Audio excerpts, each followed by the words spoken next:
താമസിക്കുന്ന മലയാളി പ്രവാസികൾക്കും തങ്ങളുടെ കുടുംബാംഗങ്ങളെയും ബന്ധുക്കളെയും ഗ്രീൻ കാർഡ് മുഖേന അമേരിക്കയിലേക്ക് കൊണ്ടുവരാൻ തയ്യാറെടുക്കുന്ന അപേക്ഷകർക്കും അതീവ നിർണായകമായ പുതിയ അറിയിപ്പുമായി USCIS രംഗത്തെത്തിയിരിക്കുകയാണ്. വിദേശത്തു നിന്നുള്ള കുടുംബാംഗങ്ങളെ അമേരിക്കൻ പെർമനന്റ് റെസിഡൻസി അഥവാ ഗ്രീൻ കാർഡിനായി സ്പോൺസർ ചെയ്യുമ്പോൾ സമർപ്പിക്കേണ്ട ഏറ്റവും പ്രധാനപ്പെട്ട ഔദ്യോഗിക രേഖയായ form I-864 affidavit of support നിരക്കുകളിലും വരുമാന മാനദണ്ഡങ്ങളിലും പുതിയ അപ്ഡേറ്റുകൾ നടപ്പിലാക്കിയിരിക്കുകയാണ്. ഫെഡറൽ പോവർട്ടി ഗൈഡ് ലൈൻ പുതുക്കുന്നതിന്റെ പശ്ചാത്തലത്തിൽ സ്പോൺസർമാർ കാണിക്കേണ്ട കുറഞ്ഞ വാർഷിക വരുമാന പരിധി ഉയർന്നത് അമേരിക്കൻ മലയാളികളുടെ ഗ്രീൻ കാർഡ് അപേക്ഷകളെ ഏത് രീതിയിലാണ് ബാധിക്കുക എന്നാണ് നമ്മൾ ഇന്ന് വിശദമായി നോക്കുന്നത്. അമേരിക്കൻ ഇമിഗ്രേഷൻ നിയമം അനുസരിച്ച് ഒരു കുടുംബാംഗത്തെ ഗ്രീൻ കാർഡിനായി സ്പോൺസർ ചെയ്യുന്ന വ്യക്തി അഥവാ പെറ്റീഷണർ താൻ സ്പോൺസർ ചെയ്യുന്ന വ്യക്തി അമേരിക്കയിലെത്തി സാമ്പത്തികമായി സർക്കാരിന് ഒരു ഭാരമായി മാറില്ല എന്ന് നിയമപരമായി ഉറപ്പു നൽകേണ്ടതുണ്ട്. ഇതിനായി സമർപ്പിക്കുന്ന നിയമപരമായ കരാറാണ് form I-864 affidavit of support.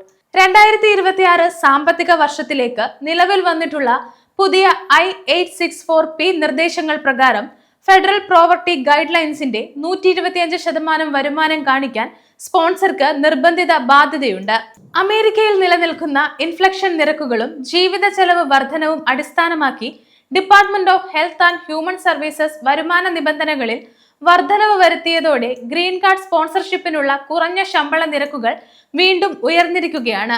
ഈ വരുമാന പരിധി നിങ്ങളുടെ കുടുംബത്തിലെ അംഗങ്ങളുടെ എണ്ണത്തെ അഥവാ ഹൗസ് ഹോൾഡ് സൈസിനെ ആശ്രയിച്ചാണ് കണക്കാക്കുന്നത്. നിങ്ങളുടെ കുടുംബാംഗങ്ങളുടെ എണ്ണം, നിങ്ങൾ ഇതിനു മുൻപ് സ്പോൺസർ ചെയ്ത ഗ്രീൻ കാർഡ് നൽകിയ വ്യക്തികൾ, കൂടാതെ പുതിയതായി സ്പോൺസർ ചെയ്യാൻ ഉദ്ദേശിക്കുന്ന വ്യക്തി എന്നിവരെല്ലാം ചേരുന്നതാണ് നിങ്ങളുടെ ആകെ ഹൗസ് ഹോൾഡ് സൈസ്.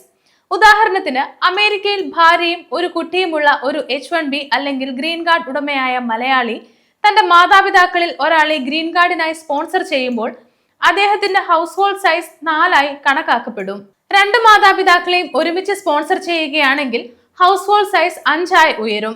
കുടുംബാംഗങ്ങളുടെ എണ്ണം കൂടുന്നതിനനുസരിച്ച് നിങ്ങൾ USCIS മുന്നിൽ തെളിയിക്കേണ്ട വാർഷിക വരുമാന തുകയും ഉയരും.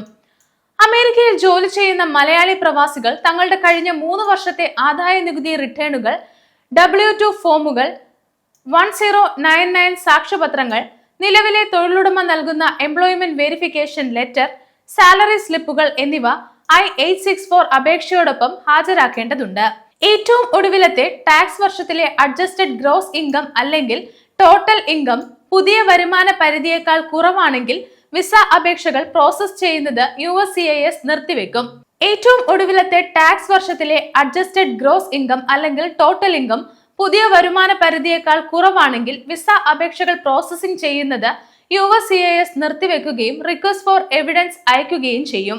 ഇത് നിങ്ങളുടെ ഗ്രീൻ കാർഡ് അപേക്ഷകൾ മാസങ്ങളോളം വൈകുന്നതിനും ചിലപ്പോൾ നിരസിക്കപ്പെടുന്നതിനും കാരണമായേക്കാം.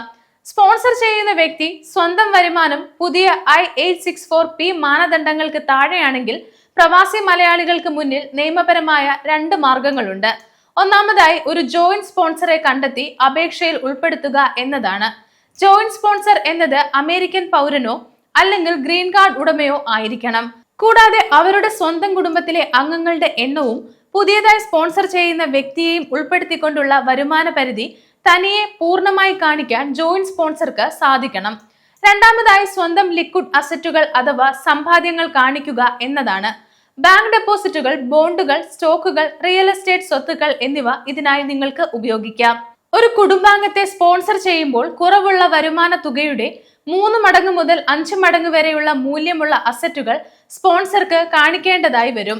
അമേരിക്കയിലെ IT മേഖലയും പ്രൊഫഷണൽ രംഗത്തും ജോലി ചെയ്യുന്ന മലയാളികൾ തങ്ങളുടെ വരുമാന നിബന്ധനകൾ പ്രത്യേകം നിരീക്ഷിക്കേണ്ടതുണ്ട്. ലേ ഓഫ് ഭീഷണികൾ, ജോബ് ചേഞ്ച് അല്ലെങ്കിൽ പാർട്ട് ടൈം എംപ്ലോയ്മെന്റ് സ്ട്രക്ചറുകളിലേക്ക് മാറുന്നവർ അവരുടെ അപേക്ഷ സമർപ്പിക്കുന്ന സമയത്ത് തങ്ങൾക്ക് മതിയായ വാർഷിക വരുമാനമുണ്ടെന്ന് കൃത്യമായ രേഖകൾ മൂലം തെളിയിക്കേണ്ടതുണ്ട്. US സിറ്റിസൺസ് തങ്ങളുടെ സഹോദരങ്ങളെ സ്പോൺസർ ചെയ്യുന്ന F4 അല്ലെങ്കിൽ EB4 കാറ്റഗറി അപേക്ഷകളിലും വിവാഹം കഴിച്ച മക്കളെ സ്പോൺസർ ചെയ്യുന്ന വിസ പ്രോസസ്സിംഗിലും ഇന്റർവ്യൂ തീയതികളിലെ ഏറ്റവും പുതിയ I-864P നിരക്കുകളാണ് നാഷണൽ വിസ സെന്ററും US കോൺസുലേറ്റും മാനദണ്ഡമാക്കുന്നത്.